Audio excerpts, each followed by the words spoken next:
Have you ever wondered how it would be to be inside Game of Thrones? No? Have you? Yes, a lot. But now I don't have to because of this game.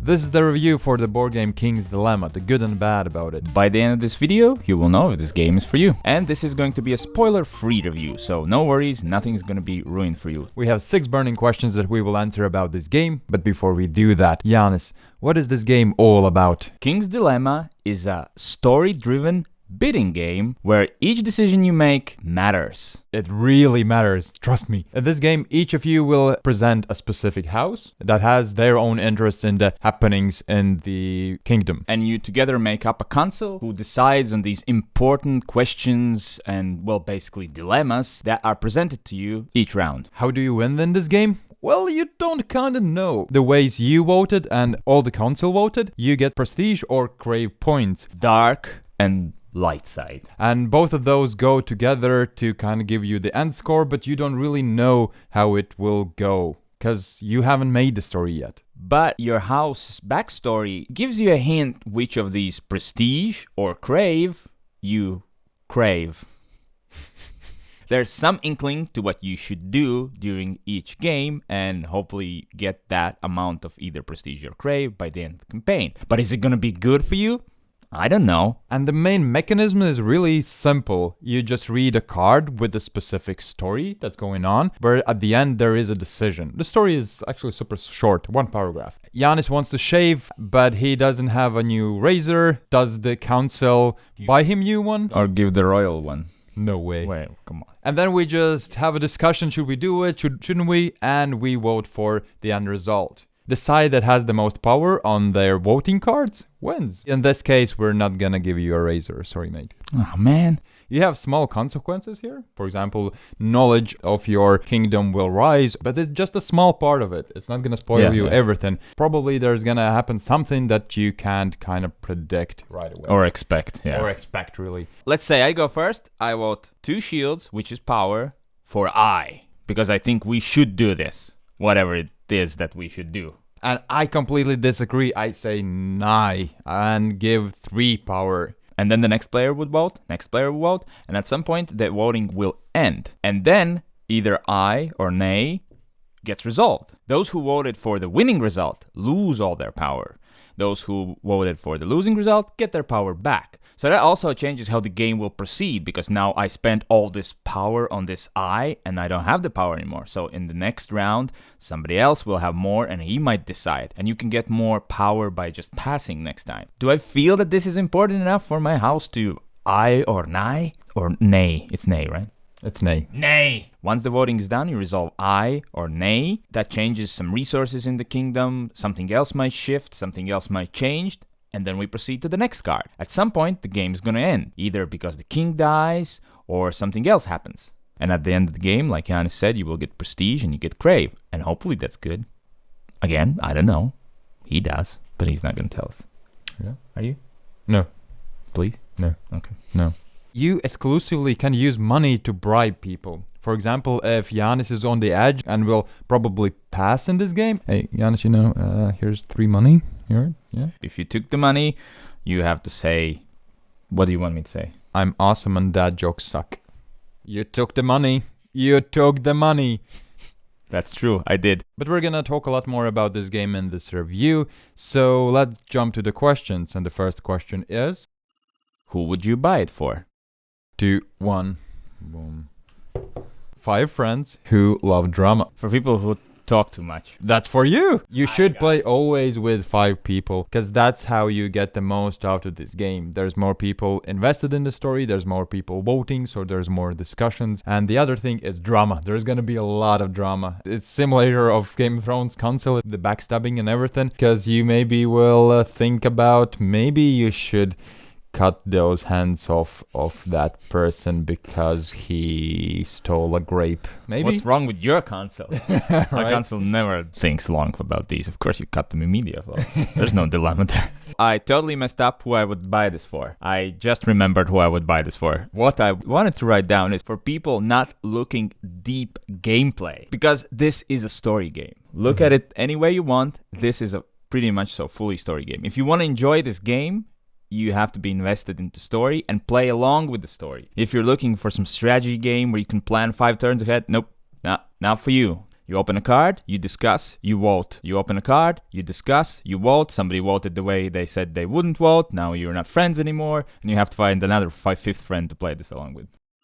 What is the best thing about this game? Are you ready? Yes. 3, 2, 1. Boom.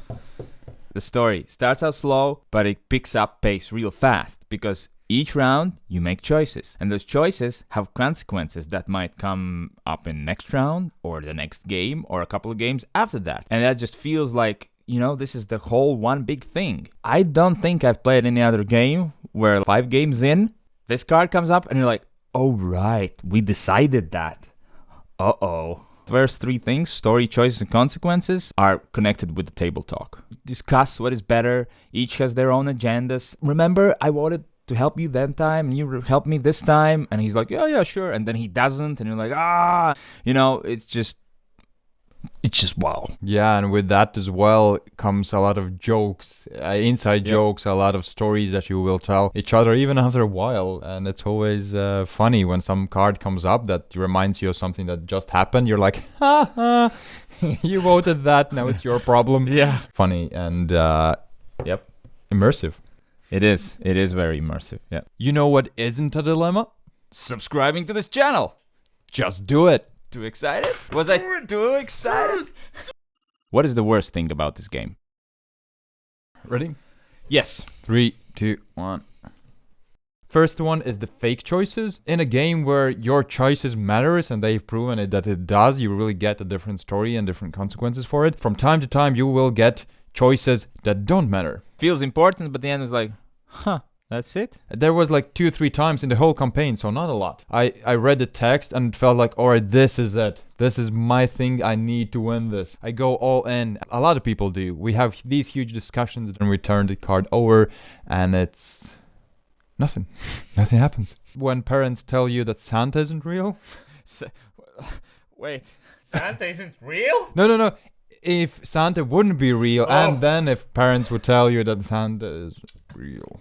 It felt like that game is all about choices, and then suddenly it really sucks all the air out of the room. Also, puzzles, from time to time there are some puzzle elements which feel like escape room-ish game. There's a reason why you shouldn't play any escape rooms with more than 2 or 3 players. There's not something to do for everyone. It's just one person reading the card, thinking about it, and the rest of them, alright. Just stops the whole game and the whole flow. So I really didn't enjoy the puzzle elements in this game.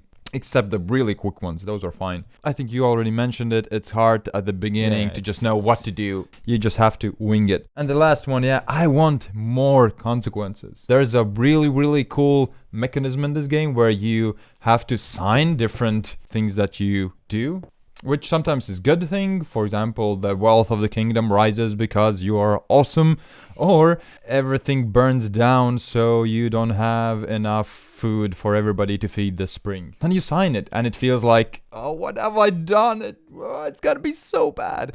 At the end, it's fine. It's there to remind you, and you have some smaller consequences, but I want them to be reminded again and again so my friends can laugh about me. That's the best part of the game. I want more of it. This doesn't have deep gameplay. And that's the biggest bad thing that I've heard from other people playing this game. And I heard that before I started playing. So going in, I already knew. It's a simple bidding game with a lot of story on top of it. I wasn't disappointed that there's no moving whatever you would think of this huge big box strategy game. The story, makes up for it. You should go into this because of the story. Story is the main thing here.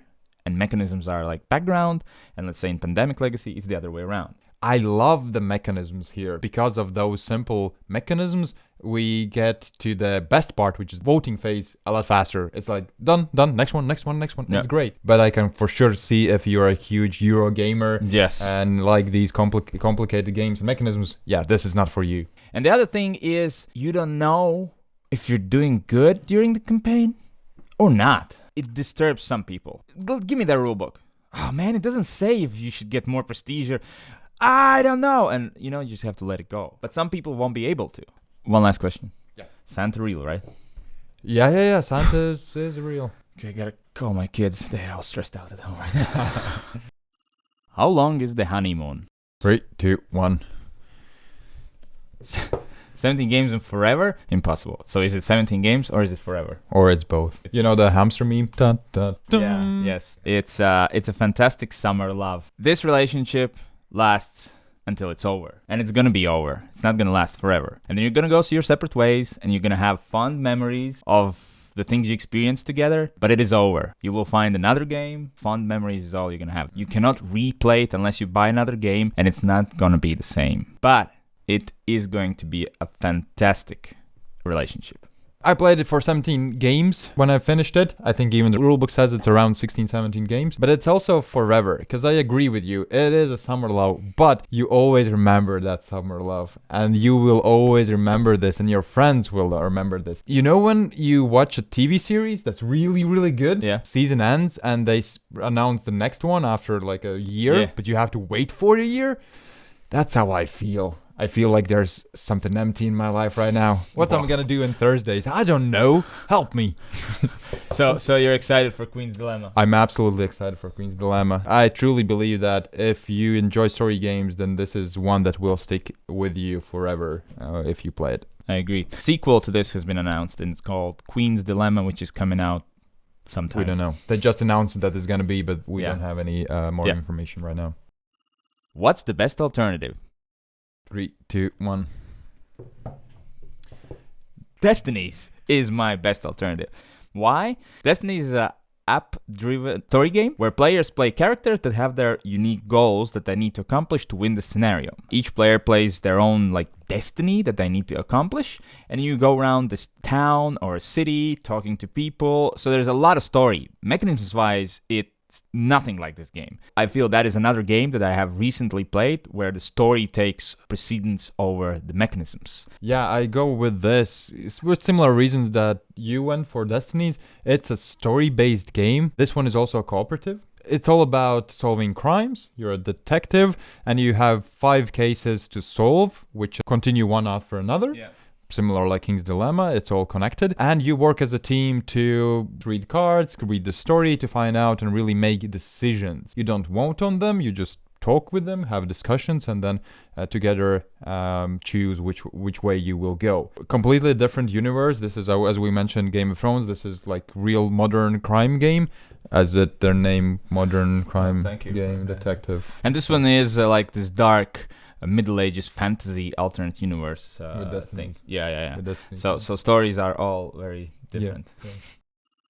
Final rating. Yes. Okay, are Ready? you ready? 3, 2, 1. What? We don't have such a rating. Cut. No, I'm putting it in a must-have. And if there would be a higher honor than a must-have here in Board Game Hangover, I would. This game is made for me. No, anybody could have bought this. It's my copy. Don't touch it. You bought it, but I mean, it's not made for you. I could have bought this. He doesn't know what he's talking about. I've said it already that I'm in this hobby to spend good time with my friends. This was the best time, and we still have discussions about how it goes. It's really, really great if you enjoy these story-based games. As I said, I'm looking forward to Queen's Dilemma. I see what you're saying, and I agree. But I didn't put must-have because of the negatives that I mentioned previously. This is not a game for everybody. Mm-hmm. Also, not everybody needs to own this. Just get a group of 5 people together, and chip in and buy the game for the whole group. Not all 5 of you need to have it. And the game does grow over the time on you, but you don't know if it's going to be. Because I know one group that was super excited to go into this, and they've played 2 games so far, and they're not very excited to get back in. And for our group, first game was, it was okay. And I was like, I'm not sure if this is good, but it grows on you. I mean, I like it more. Here's the thing. I haven't finished it yet. You have. Maybe if I finished it, would have been must have. Yeah, I hope you know if you would like King's Dilemma. If so, buy it. I recommend it. Leave all the comments, likes, subscribes, and all the good stuff. That really helps us. Thank you for watching, and see you next time. Santa is real. I promise. It's fine. Thank you. Did you notice how I kept out all the dilemma jokes? I held myself together. To be honest, you're just older now, so it's much harder for you to comment those jokes. Oh, probably, yeah. It used to be a dilemma. Should I use 2 or more jokes? Now it's, will I even figure one out? Yeah, exactly.